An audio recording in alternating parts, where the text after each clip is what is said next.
Africa's public health agency says many of the continent's countries have no immediate access to cholera vaccines amid deadly outbreaks. Last week, the acting director of the Africa Centers for Disease Control and Prevention said the agency is working with the World Health Organization and Vaccine Alliance Gavi on ways to get more vaccine doses. WHO and partner agencies recommended in October that countries temporarily switch to using a single dose. Since the start of the year, Africa has seen more than 27,000 new cases of cholera, including over 700 reported deaths, most of them in the southern country of Malawi. Joining us to discuss cholera is Dr. Abhishek Raut, medical director at Appletree Medical Group. Dr. Raut, welcome to Forum Daily. Thanks for having me, Nathaniel. So I suppose we should start with this. What is cholera? So cholera is a bacterial disease, and it's usually spread through contaminated water. Cholera does cause severe diarrhea and dehydration, and if we don't treat that right away, it can actually be fatal quite quickly, sometimes even in hours, and in quite healthy people. Estimated even today, about 1.3 to 4 million people do get cholera each year, and about 20,000 to 140,000 die from it. Now, modern sewage and water treatment has eliminated cholera in most industrialized countries, but it still definitely exists in many countries, especially in Malawi during this outbreak. So what do we see as the symptoms of cholera? How can one know they have cholera? Right. So most people exposed to the cholera bacterium don't really become ill and don't know they've been infected, but they can certainly spread it. So it spreads in the stool for 7 to 14 days, and they can infect others through the contaminated water.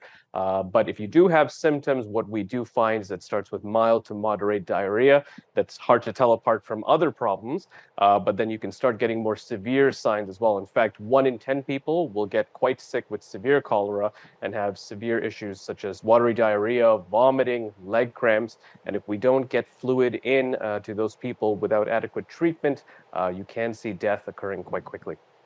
I know you mentioned spreads through water, and modern water treatment facilities help eliminate that, but are there other ways cholera can spread besides through water? Right. So basically, we're talking about water, but surface or well water are a particular high risk for people eating seafood. Raw or undercooked seafood is at high risk as well. Raw fruits and vegetables, so raw unpeeled fruits and vegetables are a very frequent source. And grains, so places where grains such as rice and millet are contaminated, even after cooking, kept in room temperature for several hours, can grow that cholera bacteria. Now, treatment. I guess we need to move on to treatment now. It's we know that Africa's CDC is calling for more vaccines. So what are some other ways to prevent the spread of cholera? I think the important things to decrease that is to drink only safe water, make sure you're washing your hands with soap frequently, and eating food that's completely cooked and hot, avoiding improperly cooked food and seafood, and sticking to fruits and vegetables that you can peel yourself.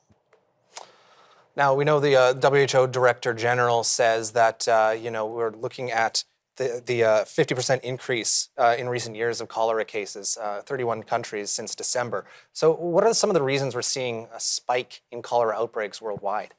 Right. Well, what we're seeing worldwide is definitely some warmer temperatures, increased rains that are making it easier for bacteria that cause cholera to multiply and spread. We know about 14 African countries are reporting cholera cases, and many of them are due to flooding that we're seeing across the continent there as well. And about 1.3 billion people there still lack access to safe water, sanitation, and that certainly worsens the issue.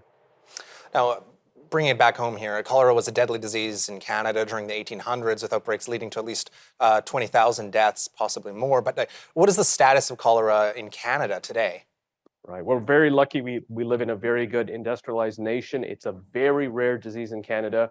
Just as an example, since 2012, less than 20 cases of cholera have been reported in the province of Ontario, and a majority of those cases were related to travel outside the country to begin with.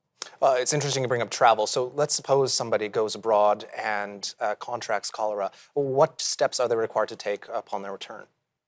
Right. So I think the important thing is to recognize that if you are having that diarrhea, to see a healthcare provider. You can get oral rehydration packets from a local pharmacy. But if you have severe diarrhea or you think you might be exposed to cholera, get that treatment right away. So severe dehydration is a medical emergency and it requires immediate care with IV fluids. Hydration. Wonderful. Well, thank you, Dr. Raut. We appreciate your time on Forum Daily as well. Thanks so much.